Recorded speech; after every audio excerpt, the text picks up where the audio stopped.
Okay, I'm going to show. I've had a lot of questions lately about how to fire up these reverse flow cookers. This one here is a 160-gallon cook chamber, so the firebox is only about 20 by 24-ish, something like that. So it's not as big as like a 250-gallon tank. So anyway, it's the same principle no matter how big your cooker is. You just may need to adjust like how much charcoal and how much wood you're using and stuff. I prefer to use charcoal because it's cheap, you know, and I got to buy wood where I'm at, or I got to go out and break my back to cut it. So I usually get a couple chimneys started with just any old blue bag, you know, Kingsford blue bag or whatever, charcoal.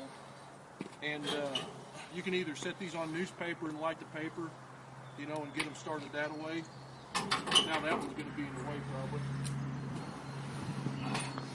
Here's another chimney I've already got ready to go. On my cooker, I use 2 chimneys full.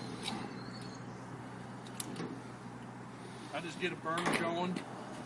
That's the easiest way. And it don't take much. You just set it on there for just until you get some smoke rolling.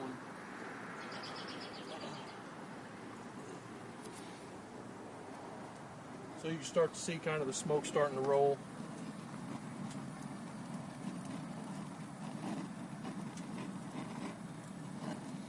Once you get a pretty good head of smoke going, just turn off your gas and it'll take over from there. So this other chimney's still going.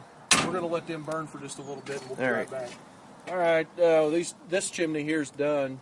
This is kind of what you're looking for whenever one of these chimneys is done. That's probably a little more than I would normally leave it. So what I'm going to do now is I'm going to take this. My firebox has a basket in it, and I took and put a little piece of expanded metal down in there so that I can keep these coals from falling through.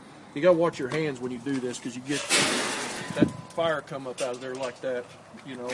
See how they're not all the way 100% black? So, I just leave them like that. That's pretty good. So what I would do next is wait on that other chimney, but since we're doing the video here and stuff and we're wanting to show you how, I take a couple splits. I always say fist size, you know, splits. I'll throw on this cooker, I use 2 of them at a time to get started with, and then that's all you need, plus that little chimney, that one more chimney to go. And I'm going to leave it sit like this until that wood's 100% going. It'll be fully engulfed, and we'll have some flames coming up out of there. So here in a second, I'm going to grab that other chimney. I don't think it's done yet. All right, this other chimney's about as done as I want it to be. So you kind of get tired of waiting sometimes, you know. But then, so I got 2 chimneys or so on there, a couple logs. It's been burning for a little bit, so here's one more log just to make it right, you know. And so we're going to let this other wood get going real good. You can see it takes off pretty quick once you... This is oak I threw on here right now. But see how the flames are starting. They're climbing about almost yay tall. So here in a second, I'm going to kick this thing in there. So I just pick that basket in there like that and leave the door about like that right there, because what will happen now is it's going to start looking for air. And you'll see the flames will start rolling out right here.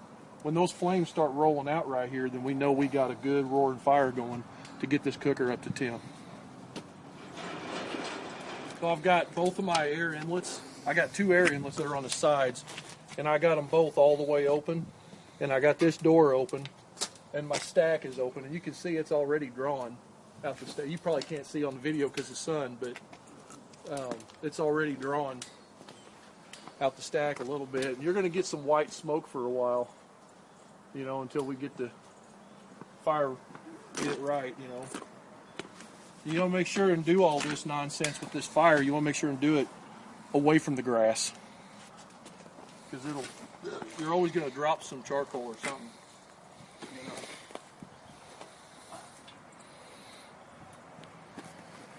So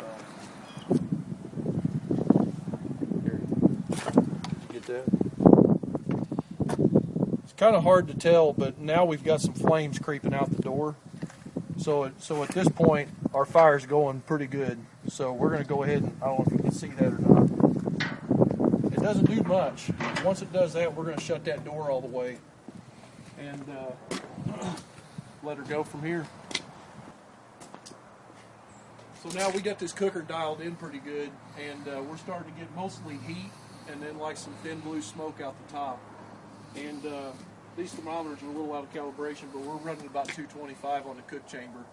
So I'm going to let it run now it'll be running for probably 30 minutes. And then what I'll do is I'll come over and check this fire. Come here and look at this. You can actually see it's starting to go, see how our wood's starting to get white around it, and it's all starting to coal up on us. Now's a good time to get one more log on there and get it started.